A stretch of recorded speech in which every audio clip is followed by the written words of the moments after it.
sa bonté, ses miséricordes qui durera. C'est lui-même qui l'a dit. C'est lui-même qui l'a dit. Et donc, lorsqu'il nous a parlé de ça, il nous a dit, maintenant, Moïse a dit, je veux voir ta gloire. Si j'ai trouvé grâce à tes yeux, si tu me connais par mon nom, je veux voir ta gloire. Alors nous savons que, encore une fois dans cette situation, c'est que le peuple d'Israël, Moïse est monté, donc je vais vous parler un petit peu il y a plein d'événements, et il faut les remettre dans le bon emplacement. Moïse sort le peuple d'esclavage, c'était la tribu d'Israël, c'était pas encore le peuple de Dieu, ils étaient appelés la tribu d'Israël, parce que ils avaient péché, ils étaient dans 400 ans d'esclavage. Tu penses que c'était 400 ans bénis? Non, Dieu avait fermé ses oreilles, ils avaient fait n'importe quoi, bon bref. Et quand l'Éternel, la face de l'Éternel est revenu sur le peuple, il a dit, bon écoute, ce qu'on va faire, c'est qu'on va leur envoyer un deliverer, qui s'appelle Moïse. Donc Moïse, à chaque fois, l'Éternel a voulu sauver son peuple, il nous a toujours envoyé quelque chose. Et je pense que l'amour de Dieu fait qu'il nous envoie, il nous donne toujours quelque chose.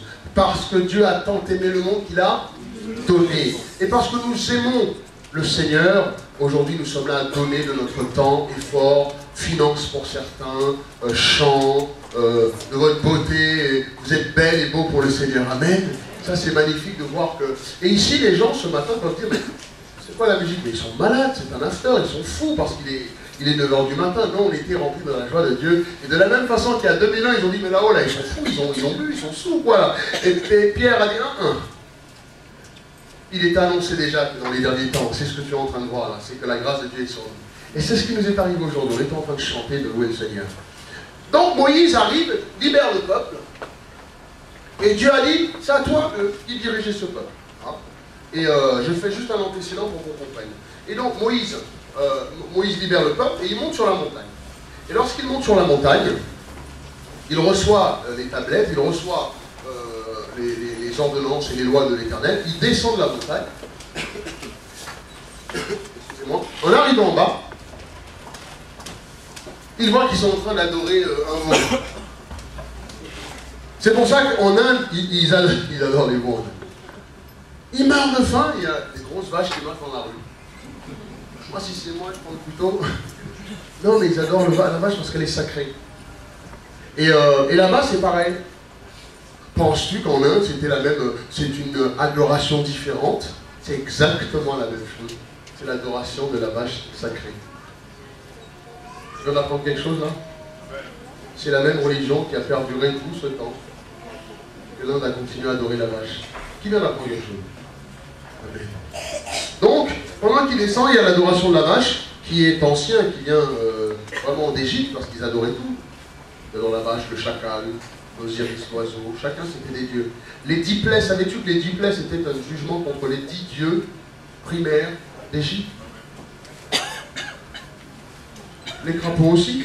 Pourquoi Dieu fait venir les crapauds? Pour montrer que c'est lui qui les contrôle, ensuite il les tue. À ton avis, pourquoi le bétail, les bœufs, les vaches, les premiers le mettent des vaches? Parce qu'ils adoraient les vaches. Et Moïse monte sur la montagne, et il passe 40 jours, et quand il descend, ils adorent encore un autre Dieu. Pourquoi, à ton avis, Dieu a fait ce temps, il a gardé 40 jours, il aurait pu lui donner en un jour? C'est pas une erreur, c'est pas que Dieu ne savait pas. Il fallait que Dieu enlève ce qui restait, les résidus qui restaient dans leur cœur. Parce que le peuple d'Israël ne savait pas comment adorer Dieu. Ça fait 400 ans qu'ils étaient en esclavage. C'est Joseph qui les a ramenés là-bas. Ils ne savaient pas comment adorer Dieu. Vous savez, quand les gens viennent à l'église, et ils sont là, ils se comportent d'une façon.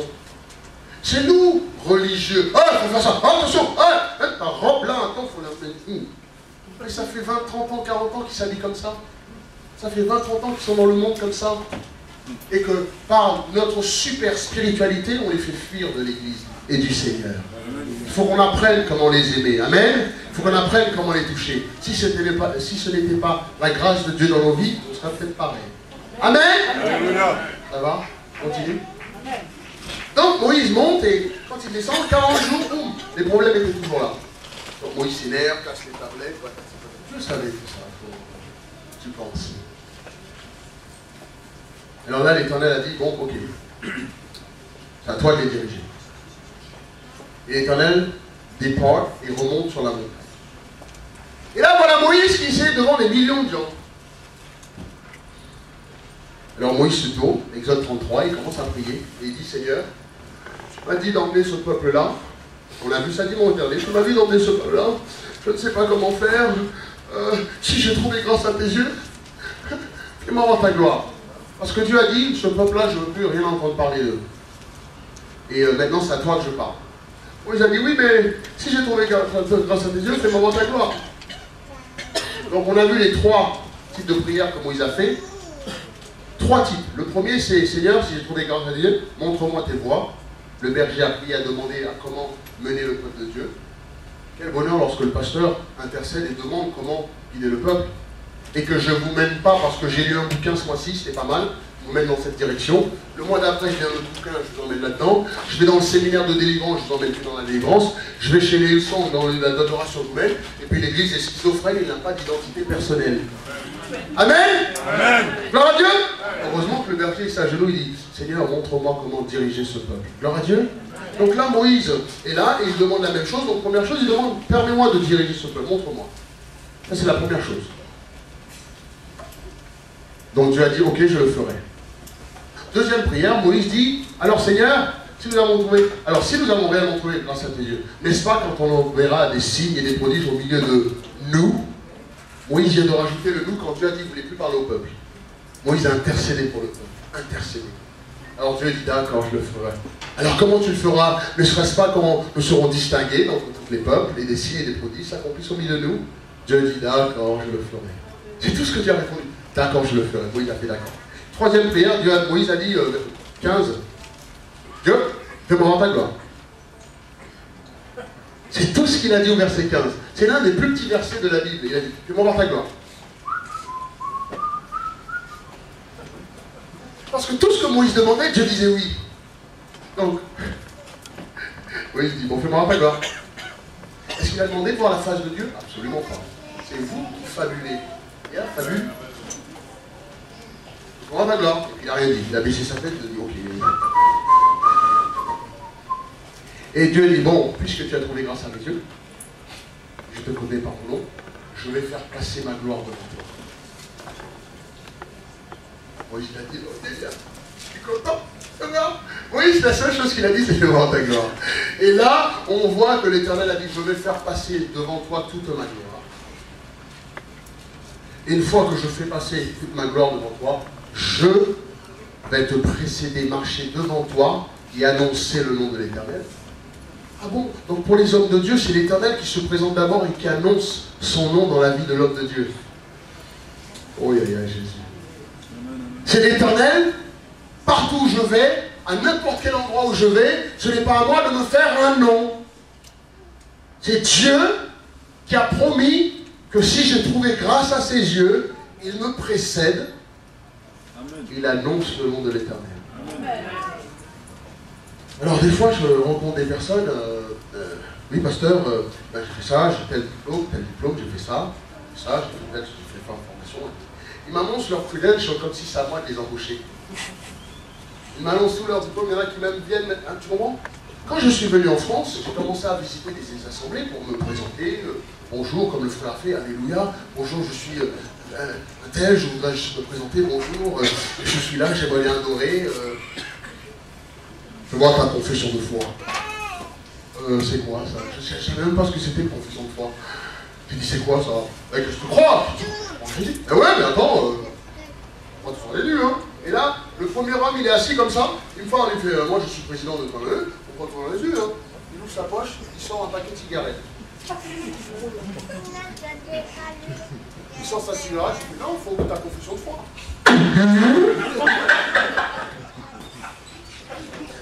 Les non-chrétiens me demanderaient ce que ça me fait. Ouvre la fenêtre, pas du tout, j'étais dans la salle comme ça. Président de... je dirais pas. Bon, voilà. Ben, mon frère... les dents rouges. Ben, pour t'aider, mon frère...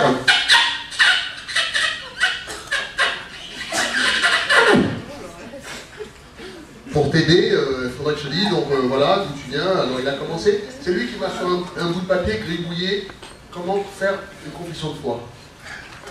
Donc j'ai vu que dans le peuple de Dieu en France, il fallait que j'arrive avec mon CV. Et que les gens ici fonctionnaient avec CV.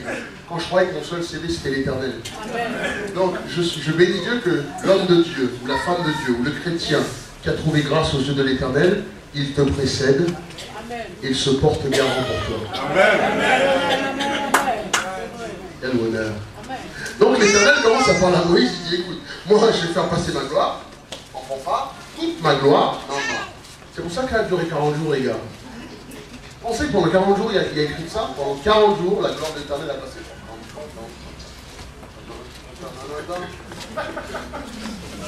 Comme si Kadhafi faisait passer sa gloire, ou Mitterrand, ou l'armée le 14 juillet, la gloire de la France qui descend sur le 14 juillet. Et bien la gloire de Dieu passait. Je ne pense pas que c'est les anges. Je pense pas, je ne sais pas c'est quoi. Mais pendant un bon bout de temps, le bonhomme il est assis. Et l'Éternel a dit, je vais faire passer ma gloire. Mais lorsque moi je vais arriver pour te précéder, tu ne peux pas voir ma face. L'Éternel fait d'abord passer sa gloire et il arrive. Il a dit, Moïse n'a jamais demandé de voir la face de Dieu. Mais il a dit, mais comme je vais arriver et je vais te précéder, donc faut que je passe devant toi, comme nul homme ne peut me voir et vivre, et l'Éternel a fabriqué tu vois ce rocher là, je vais le creuser. L'Éternel a fabriqué, a creusé, il a dit mets-toi dans ce creux, et lorsque ma gloire passe, tu peux voir ma gloire. Lorsque toute ma gloire passe, tu peux la voir, mais lorsque j'arrive, je mets ma main pour te protéger. On lit la même Bible, hein. Amen. Donc l'Éternel commence à passer. Il laisse Moïse voir la gloire de Dieu. Thierry, tu peux m'aider comment on fait? Et là, l'Éternel arrive, et quand il arrive, il met la main comme ça. Et là, il dit la seule chose que je te permets, parce que tu as trouvé grâce à mes dieux, tu verras mon dos. Vous pensez que c'est parce que Moïse a vu le dos de Dieu qui brille. C'est n'importe quoi. Amen. C'est pas le dos de Dieu qui a fait briller Moïse. Alléluia. C'est la gloire de Dieu. Exposé à la gloire de Dieu pendant 40 jours. C'est pas le dos de Dieu.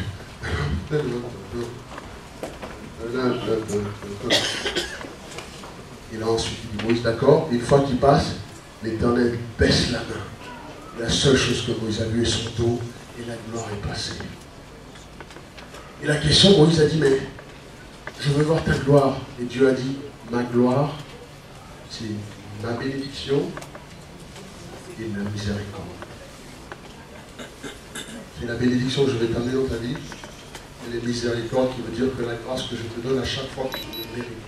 C'est ça ma gloire.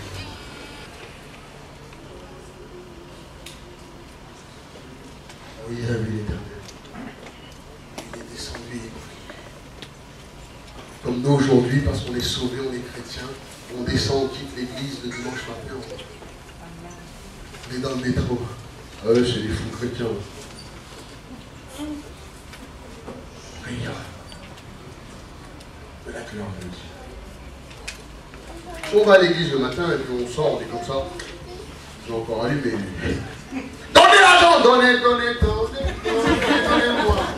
Et Dieu vous donnera. Même Enrico Macias, c'est comment il s'appelle?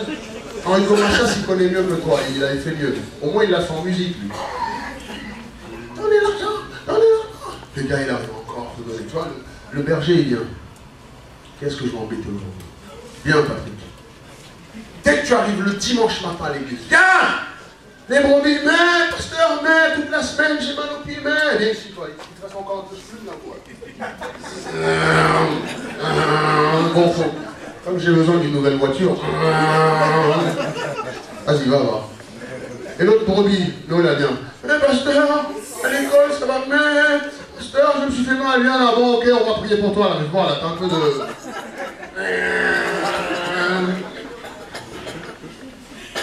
Viens ici, là. Et les bergers laissent les brebis tout au long de la semaine, comme ça. Peur de l'ennemi, peur du froid, dépressif, peur de tout. On ne permet pas au pelage de sortir. Parce que il faut financer les 2 motos que j'ai. Il faut financer l'école privée de mon fils. Il faut financer... Amen. Je suis au bon église ou j'ai pris le mauvais escalator? Il faut que j'aille à côté, je crois. Je crois que ça... Il faut financer la voiture à ma femme et la mienne. Il faut financer, donc... voilà. Et si vous voulez voir la gloire de Dieu, il y a la ligne des 1000 euros, là, ici, là. Il a 1000 des 500, il y a la ligne des 500 ici, là. Si tu vois... Oh! Si tu veux voir la gloire de Dieu, voilà. Bien vu.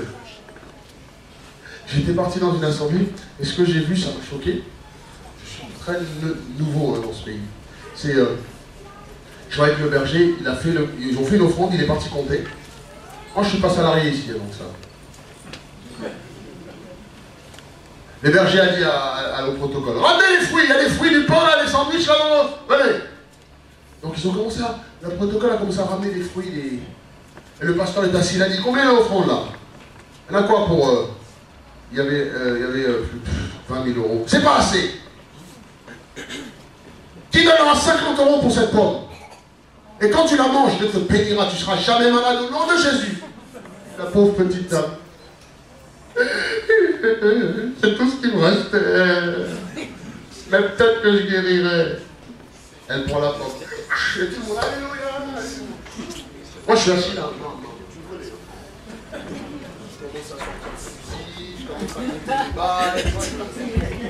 Tu vois, militaire. Tu vois, le canon, c'est bien pris parce que je...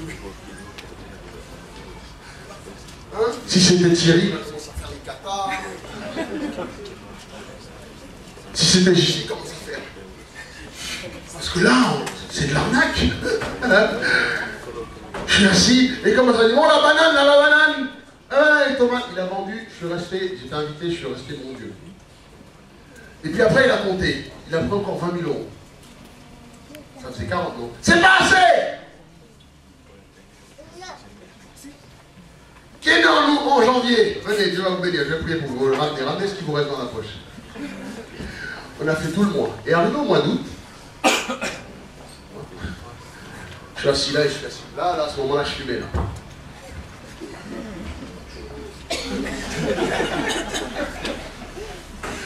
Il s'attend. Il regarde comme ça, il se lève, après il dit, ouais, il y en a ici là, qui se sont pas levés une seule fois. T'as menti et tu vas te châtier, tu vas te punir.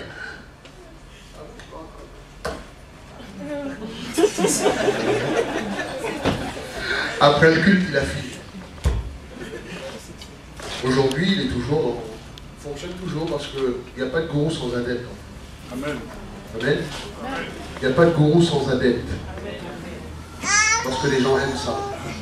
On peut acheter la gloire, acheter la guérison, acheter la bénédiction, tout simplement avoir la foi pour la voir.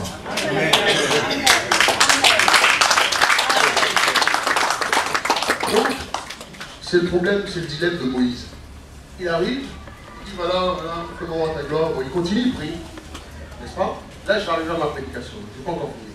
L'introduction, j'arrive. Promis, je vous garde pas longtemps. Voilà, vous allez faire fuir les invités là-haut. Et là, une fois qu'il fait ça, ta gloire passe. Moïse s'arrête et Moïse dit d'accord, patati patata. Et Moïse se retourne et puis commence à donner les lois et tout. Et puis là, le peuple commence à dire oh, mais qui t'a fait Parce qu'en fait, ils ont raison, ils ne connaissent pas Moïse. Moïse vient d'arriver. Comme beaucoup de gens, quand moi j'arrive dans un pays, on arrive dans une ville ou quelque chose, l'évangéliste, l'homme de Dieu, on arrive quelque part, mais c'est qui lui, là, parce qu'ils ont tellement adoré les choses bizarres qu'ils n'ont pas reconnu la gloire de Dieu. Les miracles, la mer rouge, ça leur est insuffisant. Dis-moi, mais qui t'a fait nanani nanana, patati patata. Et là, il va se passer quelque chose et je rentre dans mon introduction. Le lendemain, c'est Nombre au chapitre 16. Donc on finit Exode, ça c'était l'introduction de dimanche dernier.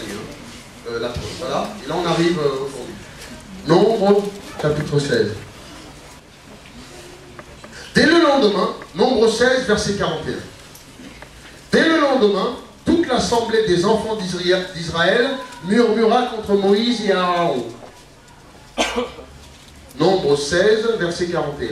En disant, vous avez fait mourir le peuple de l'Éternel, comme l'assemblée se forma contre moi. Alors, il faut comprendre. Là, c'est parce qu'une fois que Moïse est arrivé, a vu l'adoration de la vache, et tous ses problèmes, et puis les problèmes de Corée, ainsi de suite, donc boum, il commence à dire, hé, aujourd'hui, choisissez qui, vous, ceux qui veulent servir l'Éternel, vous mettez de ce côté, l'autre de l'autre côté. Et là, qu'est-ce qui se passe? Boum, la terre s'ouvre, avale tous ceux qui n'étaient pas du côté de Moïse, et se ferme. Et là, le peuple a vu ça comme miracle, et malgré ça, ça ne leur suffit pas, ils vont continuer à murmurer. Je vais vous parler de... Le thème, c'est pas triste aujourd'hui, c'est pas oh la mort, non. C'est la gloire de Dieu, quand la gloire de Dieu est sur nos vies. Comme l'assemblée se formait contre Moïse et Aaron, et comme ils tournaient les regards vers la tente d'assignation, comme ils tournaient les regards vers la tente d'assignation, comme ils tournaient les regards vers la tente d'assignation, quel bonheur de savoir que l'homme de Dieu, lorsqu'on est faussement accusé, le seul endroit où on peut porter les regards, c'est sur la tente d'assignation. C'est sur l'Éternel. Quand le peuple se rallie, quand quelque soit, parce qu'il a parlé de l'Éternel, il a fait quelque chose, le peuple se rallie, le seul endroit que l'homme de Dieu peut se tourner, c'est vers la tente d'assignation. Et comme il tournait le regard vers la tente d'assignation, voici la nuée la couvrit et la gloire de l'Éternel apparut. Moïse et Aaron arrivèrent devant la tente, et l'Éternel parla à Moïse et dit, retire-toi du milieu de cette assemblée. C'est pas mon peuple, hein, pas encore. Retire-toi du milieu de cette assemblée, et je les consumerai en un instant. Et là, Aaron et Moïse tombèrent sur leur visage. Et Moïse et Aaron, écoute, lève-toi, prends le brasier, mets-y du feu du dessus de l'autel, pose-y du parfum, va promptement vers l'assemblée et fais pour eux l'expiation, car la colère de l'Éternel a éclaté, la plaie a commencé. Donnez-moi votre attention. Voilà Aaron, un faucheton, juste avant qu'elle ait fabriqué le veau d'or, et l'homme de Dieu l'envoie.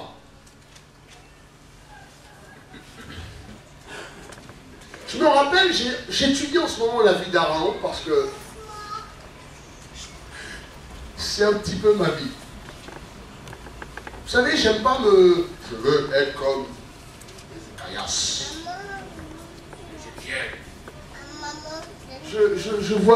Je préfère voir mes défauts, voir dans la Bible ce qu'ils sont, et voir la grâce de Dieu qu'appliquer du Seigneur, tu l'as fait pour lui, hein, pour moi aussi, fais-le parce que je ne peux pas. Et là, voilà Aaron, qui avait grandi dans les choses de Dieu, était élevé dans le peuple d'Israël, mais pas Moïse.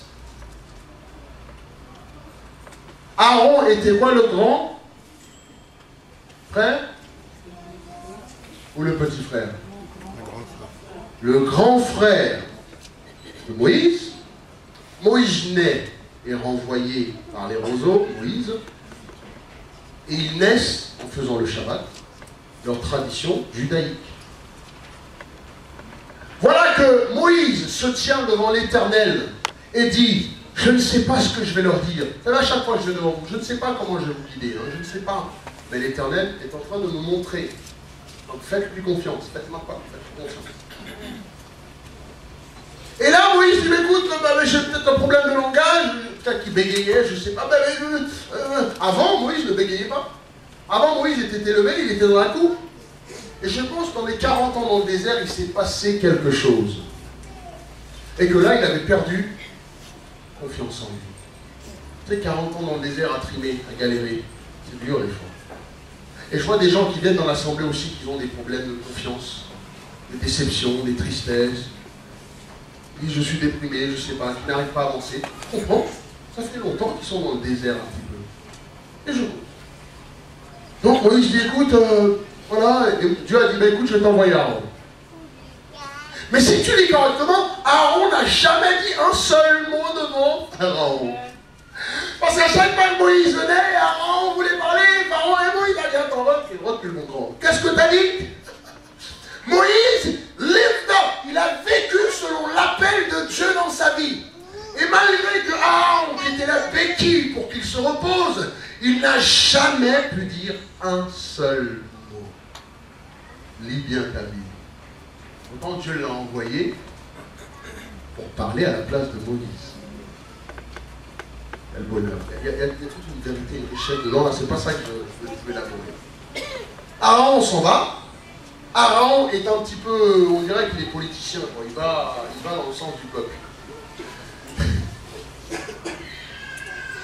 On veut un veau, on veut un veau, on veut un veau. Aaron l'a fait, il a fait d'accord, c'est le veau qui va vous délivrer. Toi, il connaissait l'Éternel. Lorsque Moïse descend de la montagne, il dit, écoute, aujourd'hui, vous allez choisir qui vous allez adorer. De ce côté, c'est pour l'Éternel, de l'autre côté. Donc, Corée a fait son groupe, il a fait son groupe. Aaron a fait. C'est du côté de l'Éternel, il faut que je trompe. Comme certains d'entre nous. Comme de temps en temps, je peux le mettre aussi. Le groupe meurt, il commence à murmurer. Mais ce jour-là, Aaron a fait son choix de servir l'Éternel une bonne fois pour toutes. Et beaucoup de gens disent comment ça se fait que l'Éternel n'a pas détruit Aaron, parce que ce jour-là, il s'est repenti, il a accepté de servir l'Éternel. Et donc voilà que Moïse, ils sont face contre toi, il dit Aaron, dépêche-toi. Alors Aaron devait rentrer. Tu sais là où il y a le feu, là. Il faut rentrer là, il faut rentrer. Et là, tu venais de faire une bêtise là. Et Aaron est un petit peu le type même de Pierre, qui 50 jours plus tard a ramené 3000 âmes au Seigneur.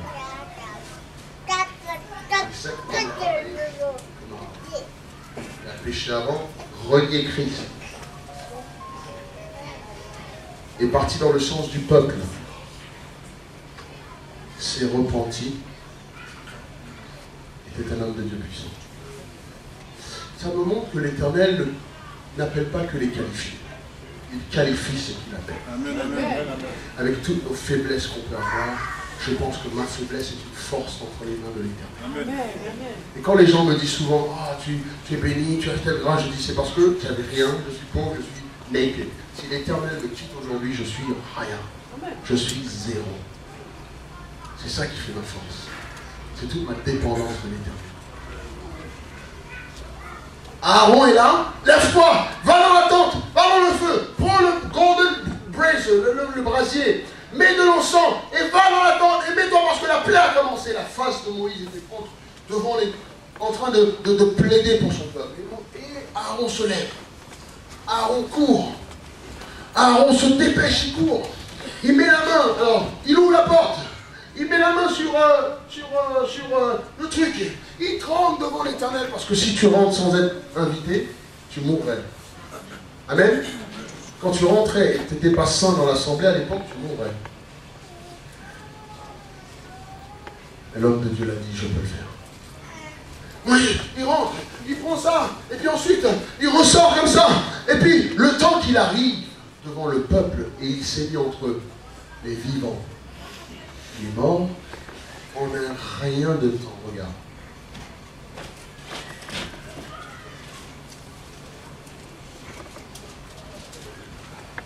Aaron prit le brésier, verset 47. Comme Moïse avait dit, courut au milieu de l'assemblée. Et voici la plaie avait commencé parmi le peuple. Il offrit le parfum, il fit l'expiation pour le peuple. Il se plaça entre les morts et les vivants, et la plaie fut arrêtée.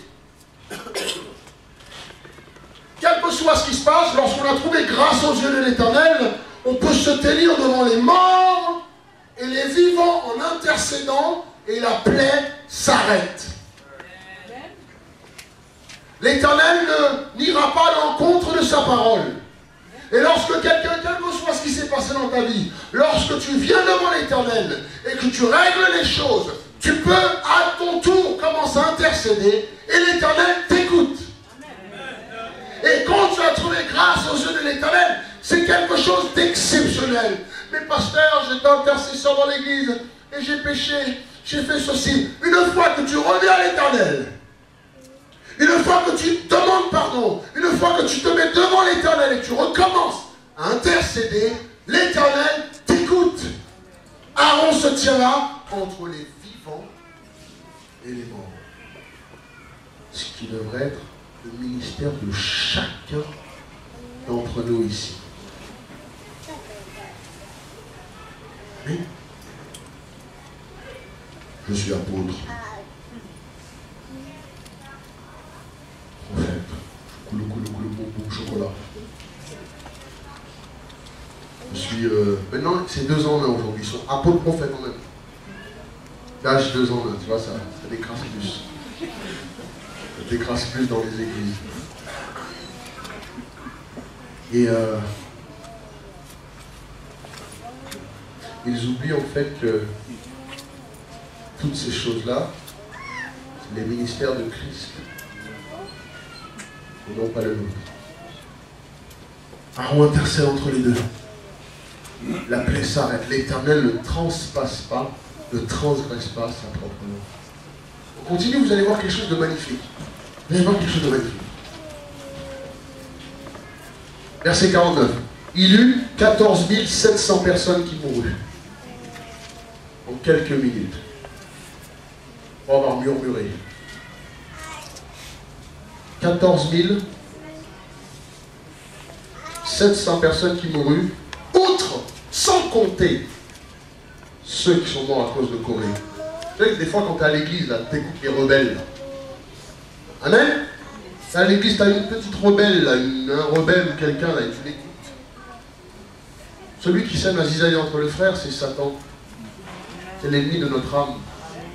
S'il y a quelqu'un qui veut nous enlever, nous empêcher, nous faire quitter une assemblée où on se sent bien, parce qu'il a eu un souci avec un berger ou une soeur ou un frère, c'est ce que s'il fait ça, il réplique, il copie ce que Lucifer a fait pour prendre un tiers des anges de là-haut. C'est exactement l'œuvre de Satan. Généralement, ils s'en vont jamais tout seuls, ma soeur. Toujours eux et un tiers. Moi, je veux copier les œuvres de Jésus dans ma vie. Pas l'œuvre de l'ennemi. 14 000. Et Aaron retourna auprès de Moïse à l'entrée de la tente. Ça, c'était l'introduction. C'était pour vous dire ce qui se passe en ce moment, quand la grâce de Dieu va venir sur votre vie. Et à cette époque-là, Dieu a dit maintenant, puisque les gens murmurent, et les gens veulent savoir, et ceci, cela, je vais montrer sur qui j'ai mis ma grâce. Chapitre 17, l'Éternel parla à Moïse et dit, parle aux enfants d'Israël, il prend une verge selon la maison de leur père, soit 12 verges de la part de tous les princes selon les maisons de leur père. Tu sais, quand tu connais la Bible, tu peux coller toutes les histoires et comprendre pourquoi telle chose et telle chose et telle chose est établie. Tu écriras le nom de chacun sur sa verge, et tu écriras le nom d'Aaron sur la verge de Lévi, car il y aura une verge pour chaque chef de maison de leur père. Tu les déposeras dans la tente d'assignation, donnant le témoignage où je me rencontre avec vous. L'homme que je choisirai sera celui dont la verge fleurira, et je ferai cesser de devant moi les murmures qu'ils font faire contre vous, les enfants d'Israël. Là, jusqu'à présent, on a quand même cette distinction entre le peuple de Dieu, le peuple d'Israël, et l'Éternel aujourd'hui apparemment qui veut aller et qui doit expliquer qui l'a choisi pour faire taire les gens. Moïse parla aux enfants d'Israël et tous leurs princes lui donnèrent une verge, chaque prince une verge selon la maison de leur père, soit 12 verges. La verge d'Aaron était au milieu d'eux et Moïse les déposa les verges devant l'Éternel dans la tente du témoignage. Il faut comprendre ce que c'est que ce bâton, cet outil. Ce bâton, cet outil,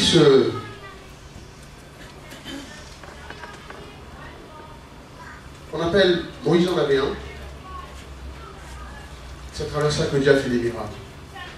Ce bâton signifiait introduire la beurre, se gonfler. Ce bâton, en quelque sorte, signifiait, et je vais vous dire aujourd'hui ce qu'il signifie, c'est le ministère de cet homme. Ce bâton signifie aujourd'hui le ministère direct, ce que cet homme utilise tous les jours pour travailler. Et là, comme il y avait 2-3 choses, l'Éternel va faire quelque chose d'exceptionnel, et ça me touche beaucoup, cette histoire, ça m'a beaucoup touché auparavant et encore aujourd'hui. C'est parce qu'en fait, l'Éternel va dire que je peux même prendre les bâtons les plus banals. On en prend 12. On sait que le 12, c'est le chiffre de la fondation, de l'établissement.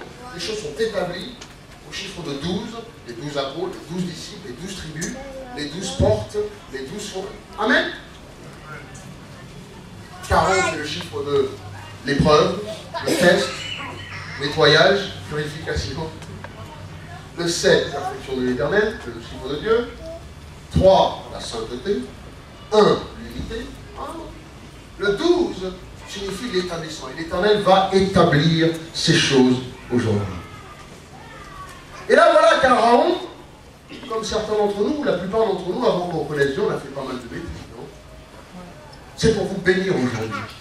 C'est pour vous encourager aujourd'hui. C'est pour vous motiver aujourd'hui à vous dire, ok, le passé c'est le passé, je laisse le passé, je me lève, je vais de l'avant, car Dieu a et veut faire son ministère dans ma vie. J'ai peut-être péché, j'ai peut-être fait une bêtise, j'ai peut-être fait une grave péché dans l'église. J'ai quitté l'église, j'ai pas servi l'Éternel, j'étais intercesseur, j'étais chantre, j'étais diacre, j'étais ceci, j'ai fait cela, mais j'ai fait une réelle bêtise. Si aujourd'hui on se remet devant l'Éternel, tu verras ce que Dieu va faire. Et là, Moïse, pour moi, homme que je suis, n'aurait pas été faite, n'aurait pas été droit ou assez bon pour être dans le ministère pour moi. Qui connaît, qui comprend, qui comprend. Nous, hommes de Dieu, on aime bien. Lui, il n'est pas bon. On aimait dire, lui, il a fait une bêtise, tu vois, tu comprends, là, Même pas là, à un moment, il dit, Marc, là, j'en ai marre. Marc, bon, allez, où? Prends ton cousin, mon grand, tu vas là, moi je pense là, je vais là. Et il s'avère qu'il y a certaines façons, à certains moments, il y a ce genre de division, ce genre de problème, c'est même pas division, problème. Et nous les hommes, nous sommes cool de dire non, non, lui il est pas bon. Et très souvent, nous, hommes de Dieu, on est dans l'église. Moi je me rappelle la dernière fois, quelqu'un était là, fait quelque chose, et il est parti. Moi je suis la personne qui sera le plus apte et le plus rapide à effacer, passer l'éponge. On me dit souvent ça, pasteur, t'es trop rapide de passer l'éponge et d'oublier. Et la dernière fois j'étais là, et cette personne avait détruit l'église, sali l'église. Pour rien, on lui a rien fait, mais parce qu'ils voulaient leur position, leur ministère, leur vie. Donc, il veut son ministère. Ouais, moi je veux, il veut prendre le micro, je veux. Je dis, mon grand, d'abord, on apprend à se connaître, tu vois, si on... Amen. Parce que moi, quand je vais au cinéma avec mon petit, je l'emmène voir un dessin animé. Celui qui est assis à ma droite, à ma gauche, je lui pose le nom. Comment tu t'appelles? Parce qu'on va être coincé pendant 30 minutes, 40 minutes, il vaut mieux que je connaisse mon nom, mon grand. Dans le métro, tu es assis près-moi, ta jambe elle frotte, il vaut mieux que je connaisse ton nom, mon grand. Comment tu t'appelles? On va être si intime. Donc si tu veux faire un ministère avec moi, il vaut mieux que je connaisse ton nom, mon grand. Parce que moi, quand j'attends sous un portique de bus, sur un quai de métro, ou dans une ligne, dans un métro à la banque, je parle aux gens. Hein, Eric? Je parle aux gens. Je ne suis pas de ceux qui sont là.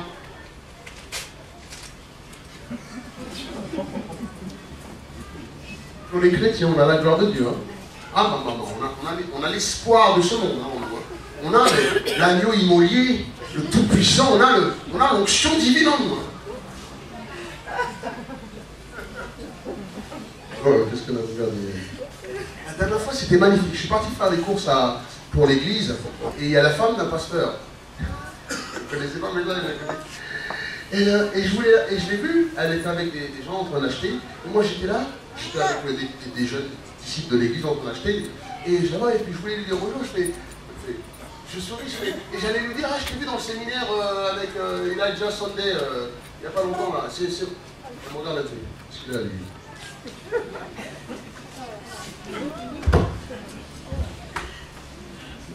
Elle me fait, qu'est-ce qu'il a? Puis continue dans sa caisse et puis elle me regarde encore. Et puis tous les gens ils commencent à me regarder. Et là, la vengeance serait de me présenter pasteur. Tu te rappelles qu'il y a... J'ai dit non, je laisse. Et cette anecdote, je lui ressortirai là peut-être un autre jour quand elle reviendra dans le bureau, on discutera. Je lui dirai. Tu te rappelles de...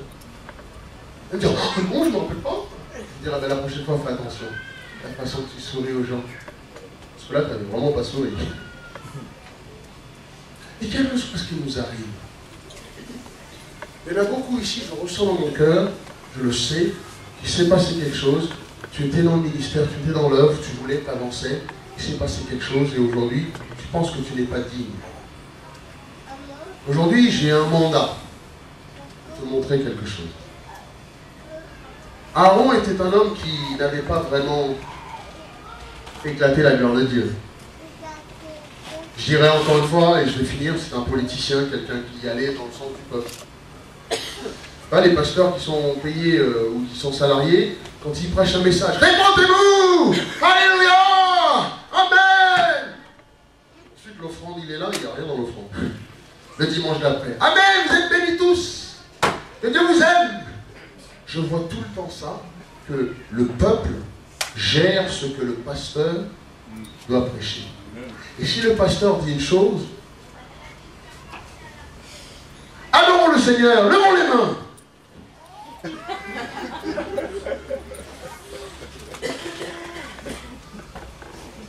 D'habitude, ils viennent, ils sont assis devant. Hein. Adorons le Seigneur maintenant. Ça soit derrière. Levons-nous et glorifions le Seigneur. Et toi, moi, je suis là dans... On est là dans notre... Alléluia, levons les mains vers le Seigneur. On me dit, ils ont eu des problèmes avec moi. Alléluia. Mais c'est pas avec moi que tu as un problème. Et c'est dommage de laisser un homme se mettre entre toi et mon Dieu. Ça voudra dire que je deviens ton Dieu. Amen.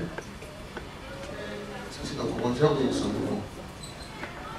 Dieu, Christ, l'homme, tout ce qu'il est en toi. Bon, c'est un éclat comme ça. Laisse pas une soeur ou un frère, parce qu'elle t'a marché sur le pied, devenir ton Dieu. Et qu'à chaque fois que tu viens à l'église, au lieu d'adorer le Seigneur, tu l'adores elle. Ouais, t'as vu ce qu'elle m'a fait? Oh oui, tu vas voir. Tu chantes pour elle. Gloire à toi, oui, t'as vu. Tu vas voir tout à l'heure, tu vas me regarder, je vais pas te regarder. Regarde, regarde, regarde. T'as vu, je peux pas regarder, voilà. T'as vu, il va venir me serrer la main. Mais non, je me tourne. Tu l'adores, tu fais un culte. Qui comprend ce que je veux dire? Et Aaron était comme ça. Aaron était comme ça. C'était pas un homme qui était agile. C'est un homme qui avait fait pas mal de bêtises. La femme de Moïse. Ouais, mais t'as vu, Aaron, un juif, il marie une africaine. Aaron, Moïse avait une africaine. Une black. Comme ils disent. Un juif.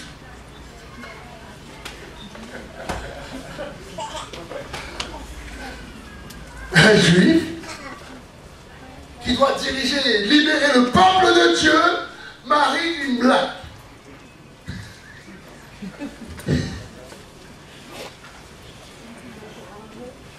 Et très souvent, quand on demande le pasteur Joseph, moi je suis parti dans des séminaires, à l'église des nations dont on parlait, ils sont de la gloire de Dieu, amen. Ils sont assis, bien, oui, le pasteur, ouais, la dernière fois j'étais assis, ouais, il est grand, il est blanc, il a des bouches, voilà. On parle du même église. Oui, oui, j'ai fait l'église des nations, c'est magnifique. Et dès qu'ils apprennent que je suis peut-être noir, ça me refroidit pas mal. C'est magnifique. Et donc là, il y a Myriam, Marie qui se met avec... il veut diriger le peuple, d'accord, tu vois. Lui, ça va. Il est marié avec Zipporah. Déjà le nom Zipporah. Une blague. Son père a une religion médianite. Et là, l'Éternel entend ça. Ce que l'Éternel a choisi, il l'a choisi. L'Éternel a dit, je fais grâce à qui je fais grâce. Et là, Aaron, le pauvre, il n'aurait jamais su qu'il allait être choisi. Et ce bâton de chaque famille, c'est un bâton qui est passé de génération en génération, de père en fils, c'est le legacy, c'est l'héritage qu'on laisse avec la famille. Ce que le peuple à l'époque avait, c'était des brebis, des cheptels, c'est le bâton familial. Et une fois que le père va mourir, il passait ce bâton, on inscrivait tout le temps les noms dessus, on passait ce bâton. Et là, l'Éternel dit, faites ça, je vais prendre ce qui vous représente le plus d'honneur. Je vais prendre ce qui représente pour vous, le peuple d'Israël, ce qu'il y a de plus d'honneur. Et vous prenez le bâton de la famille de chaque tribu et vous inscrivez le nom de chacun des fils de représentants, celui que vous pensez qui pourrait, qui devrait suggérer. Et des fois, nous aussi, on a dans notre tête, on a qui on pense qui devrait être dans le ministère, qui devrait faire ça, on pense, mais qu'est-ce que Dieu a choisi? Et là, ils prennent les 12 bâtons, ils les mettent devant la présence de l'Éternel un soir. Alors moi, un jour, j'ai le mien. J'ai même mon nom dessus. Je marchais un jour, quelques années ça, et je méditais sur cette parole. Seigneur, qu'est-ce que tu veux dire par ça? Je méditais, je priais, je méditais, je dis, Seigneur, est-ce que ma vie a trouvé grâce à tes yeux? Seigneur, je n'ai rien à te donner. Est-ce que ma vie a trouvé grâce à tes yeux? Et j'ai vu ce petit bout, un bâton par terre, et je l'ai découpé, je l'ai nettoyé, je l'ai verni, et je l'ai posé là. Je commence à prier. Je dis, Seigneur, ce bâton qui signifie ma vie, qui signifie ce que je suis, rien, sec, aride, désert, Éternel, tu l'as fait pour Aaron. Je me suis mis devant la présence de l'Éternel pendant un moment. Je commence à intercéder, je commence à prier. Je dis, Seigneur, que mon ministère ne soit jamais sec, que mon ministère ne soit jamais aride. Seigneur, je veux que ceci, même si je suis cela, même si j'ai jamais trouvé grâce, même si j'ai fait ceci, même si j'ai fait cela, même si j'étais un brigand, même si je marchais avec un 9 mm dans la poche, même si je faisais ceci, Seigneur, et je pleurais, je dis Seigneur, et j'ai pris ce bâton, et depuis, à chaque fois que j'intercède pour le ministère, je prends ce bâton. Ça n'a aucune signification pour beaucoup, mais tellement pour moi. Parce qu'à chaque fois que je le regarde, je vois que ce bâton, dans ma vie, tant qu'il restera sec, ma vie sera fleurie. Amen. Je répète, tant que ce bâton restera sec, ma vie sera fleurie. Je vais vous expliquer pourquoi. J'ai votre attention. Moïse prend les bâtons et les met. Ça signifie toute la vie, toute la famille. Et il le met. La Bible va dire qu'il va faire quelque chose en 24 heures. L'Éternel en 24 heures peut te rétablir. Je n'ai rien à faire de ce que tu... Je n'en ai rien à faire. Mais pasteur, tu sais, tu ne comprends pas. Oui, je ne comprends pas, mais Dieu comprend tout. En 24 heures.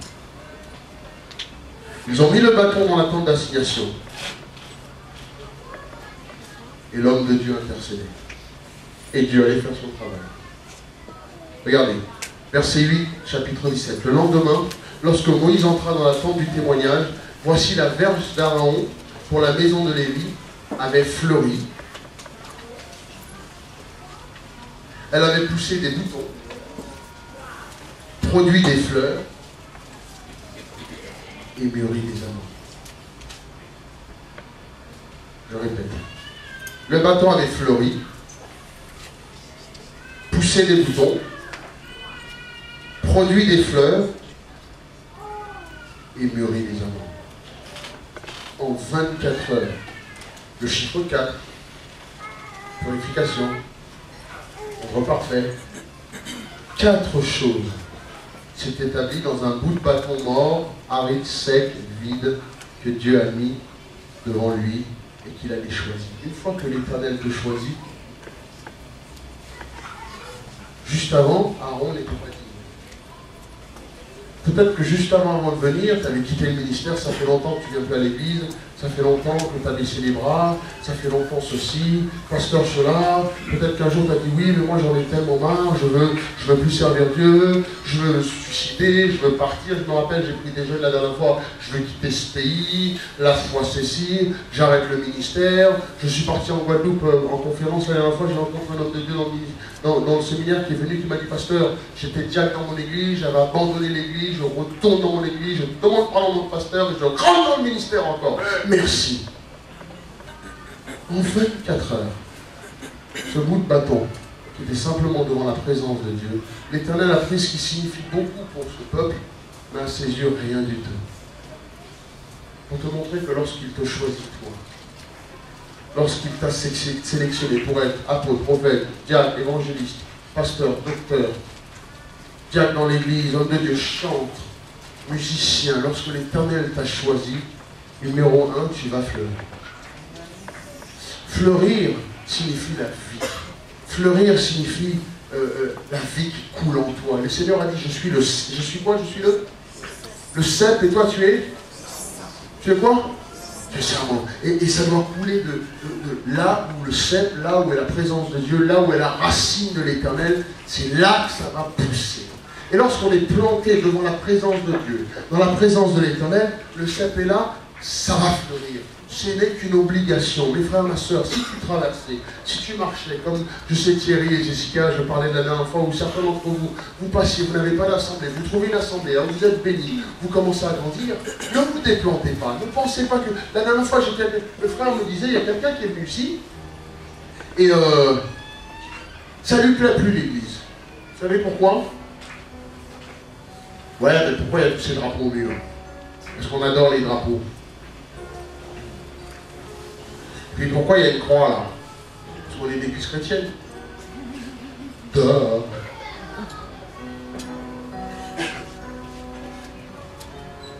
Ouais mais... Non, les drapeaux c'est rien, les drapeaux c'est juste là, parce que c'est là, c'est tout. Tu vois ce type de personne, je me rappelle, quand je venais juste d'arriver en France, on avait commencé l'église, on avait honoré le Seigneur, j'ai des gens qui sont venus pareil. C'est pas une église chrétienne ici. Mais pourquoi? Pourquoi? Mais qu'est-ce que je vous ai fait? Venez adorer, c'est bien. Hein? Parce qu'il n'y a pas de croix ici. Ouais, le signe, le nom. Il y a le nom, il n'y a pas un signe de chrétienté ici. En tant que berger, je rentre, je pleure. J'achète un bout de bâton. Je coupe. Je forme la croix, je le peins. Et c'est celle-là depuis que je suis venu en France. Qui est là dans partout où je vais. Mais j'avais attristé quelqu'un, je disais, Seigneur, est-ce que ma vie a attristé quelqu'un? Pardonne-moi. Non, ma vie n'a pas attristé. C'est foolish, c'est bête. Et là, récemment, c'est parce qu'il y en a une. Alors qu'est-ce que je fais? Si c'est Aaron, il ira toujours dans le sens du peuple. Premier, ta vie fleurira. Deuxièmement, ta vie, écoute-moi. Oui, le verset, ta vie fleurira quoi? Ta vie poussera des boutons. Alors, pousser les boutons. Le deuxième point, c'est quoi?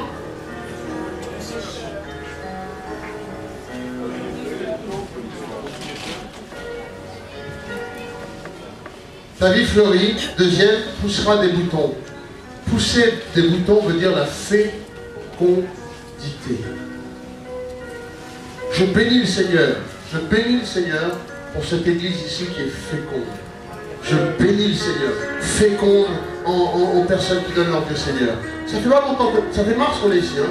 Féconde en gens qui visitent. Féconde en miracles. Féconde en signes. Féconde en prodiges. Féconde en Esprit Saint. Féconde. Les boutons poussent pas. Les baptêmes. Les miracles. Féconde. Que nous fleurissons. Et qui dit fleurir, nous avons des boutons. Nous avons des boutons. Alors les boutons veut dire féconde. Troisième, c'est quoi? Il produit des fleurs. Qu'est-ce que cela veut dire, produire des fleurs? Fleurir veut dire que c'est ça. Donc il y a la sève, la vie qui passe. Pousser des boutons veut dire ça, qui commence à pousser. Et fleurir veut dire que Dieu va ramener à maturité les boutons. Dieu va ramener à maturité chaque bénédiction. Chaque bénédiction. Chaque bouton qui pense de ta vie. Chaque bénédiction. Chaque chose que l'Éternel commence. Chaque chose dans l'église lorsque l'Éternel est là. Tu n'as pas à avoir peur de problèmes, de ceci, de cela, de ceci. J'ai des églises à la dernière fois, tout le temps, pasteur, écoute, si dans l'église, il y a beaucoup de, quand on était parti là, il y a beaucoup de fausses couches, parce que c'est des démons qui sont dans l'église qui font des fausses couches. Mais mon grand, d'accord. On est dans une église chrétienne ou pas? Et bien dans l'église des nations, ou dans ta vie, lorsque tu es fleuri, bouton veut dire féconde, chaque bouton donnera des fleurs. Chaque chose que tu entreprends s'accomplira, viendra à terme. Chaque projet, chaque chose que Dieu bourgeonne dans ta vie, prendra forme. Chaque œuvre que tu veux prendre, chaque ministère que tu veux démarrer, chaque fois que vous venez dans mon bureau, pasteur, il y a telle chose que je veux faire, il y a tel projet que je veux faire, il y a telle chose pour l'Éternel que je veux faire. Chaque chose bougera, chaque chose donnera fruit, chaque fleur poussera, chaque chose donnera. Pasteur, ma vie, je veux me marier, chaque chose devra prendre forme. Pasteur, je veux un travail, chaque chose doit prendre forme, parce que si ça bourgeonne, s'il y a des boutons, l'Éternel dit que chaque bouton fleurira. C'est notre promesse. Parce que nous avons trouvé grâce aux yeux de l'Éternel. Non seulement on fleurit, le bâton sec commence à fleurir, avoir des feuilles. 24 heures. Joseph s'est trouvé en prison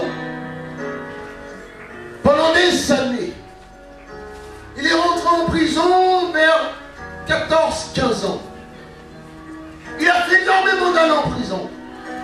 Mais lorsque l'Éternel a choisi de le libérer, en 24 heures, Joseph est passé d'emprisonnement. On vient d'ouvrir le cachot. On le nettoie. On lui met une bague. On lui met une robe. On le présente devant le roi. Il prophétise. Il est mis Premier ministre. Et ensuite, il dirige toute l'Égypte en 24 heures. Toi, tu penses que ça va prendre une éternité pour que l'Éternel te bénisse? Les parents, vous voyez vos enfants changer radicalement, rapidement. Ils viennent, ils prennent leur baptême, ils se changent, ils veulent se marier. Parce que l'Éternel est l'Éternel de la fécondité qui bénit lorsque ça bourgeonne, ça porte son fruit, ça porte son fruit, ça porte son fruit. C'est pour ça que nos vies sont changées. Parce que nous avons trouvé grâce aux yeux de l'Éternel. Et l'Éternel est content avec nous, il prend plaisir avec nous. Donc il ne te fait pas attendre. L'Éternel,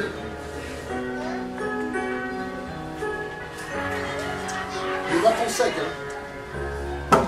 Il n'était pas planté. Hein. Ah, si jamais il était planté. Ah, si jamais on l'avait arrosé, Moïse avait mis de l'eau bénie.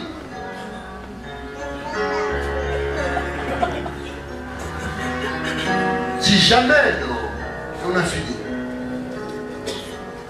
Ils l'ont posé devant la grâce de l'Éternel. L'Éternel a dit, je vais te montrer que c'est moi qui va l'arroser, c'est moi le Créateur, c'est moi qui va faire ceci, c'est moi qui va faire cela. Fleurir, c'est moi l'Éternel. Bourgeonner, c'est moi l'Éternel. Les fleurs commencent à pousser sur le bout de la. Quatrième, c'est quoi? Qu'est-ce qui s'est passé? Les amandes, je ne sais pas tout ça. Les amandes ont eu le temps de pousser et mûrir. 24.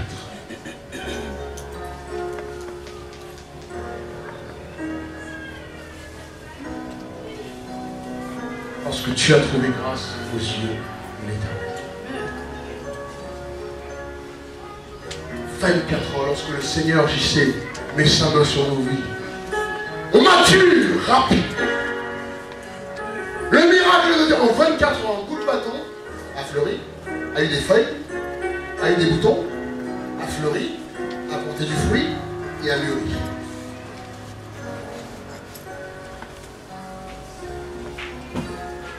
Chaque jour que je prie pour ce ministère, je tiens ça dans ma vie Je dis, Seigneur, ce bout de bâton,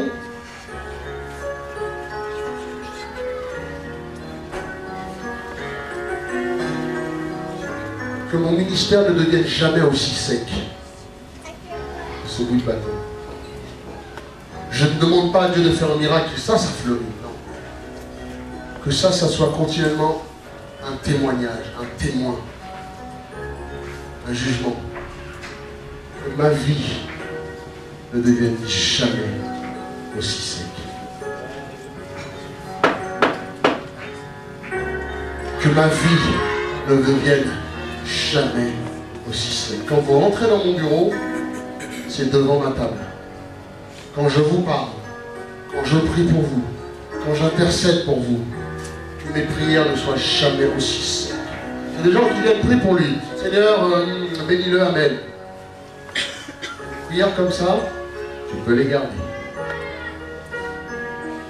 Que ma vie, je regarde vos vies aujourd'hui. Je suis en train de vous dire qu'il y en a certains ici que je vois que vos vies est un petit peu sec. Levons-nous ensemble, entrons dans la présence. Ça reste un jugement, un témoignage dans le ministère, homme de Dieu, avec tout le respect.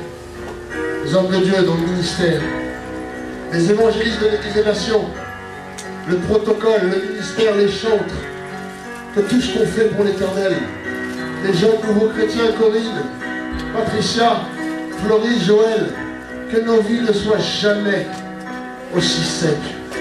Que nos vies ne soient jamais aussi secs. C'est laissé comme un enseignement pour chacun d'entre nous. Que si ta vie reste sec comme ça, c'est parce que Dieu ne t'a pas choisi. Si ton ministère reste sec comme ça, c'est parce que Dieu ne t'a pas choisi. Si quelle que soit l'œuvre que vous choisissez de faire pour l'Éternel reste aussi sec, c'est parce que l'Éternel ne t'a pas choisi. C'est grave. Là, je choque les ministères aujourd'hui. Je choque les évangélistes. Je suis en train de vous dire de ne jamais rester à cet état.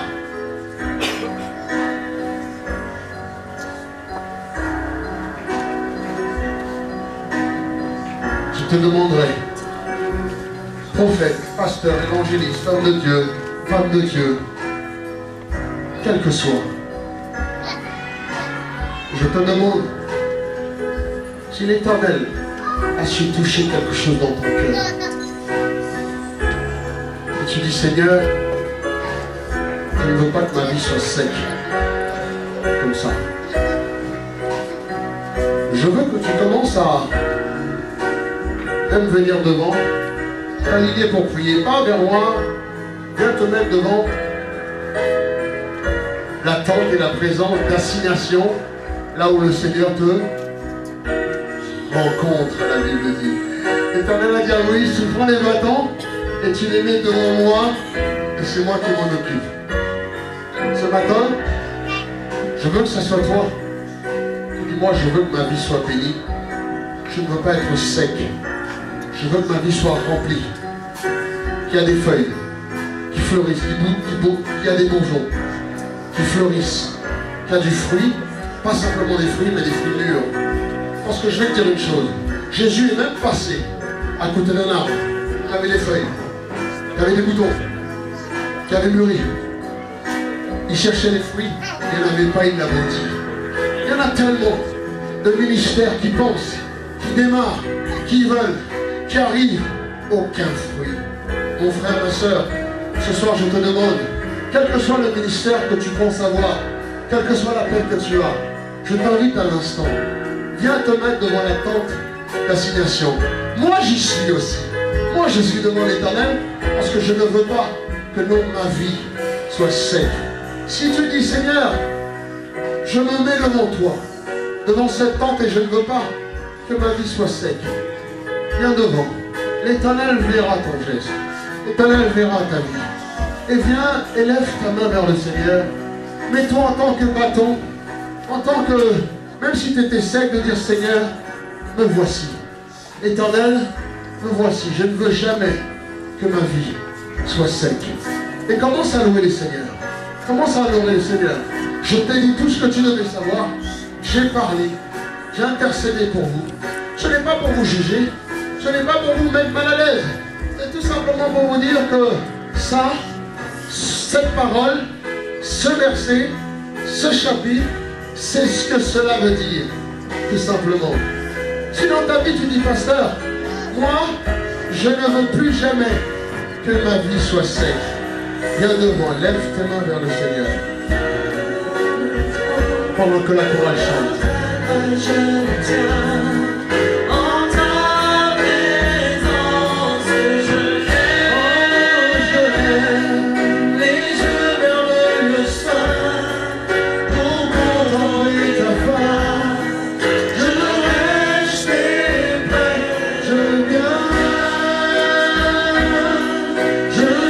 devant le trône, par ta grâce je m'obtiens.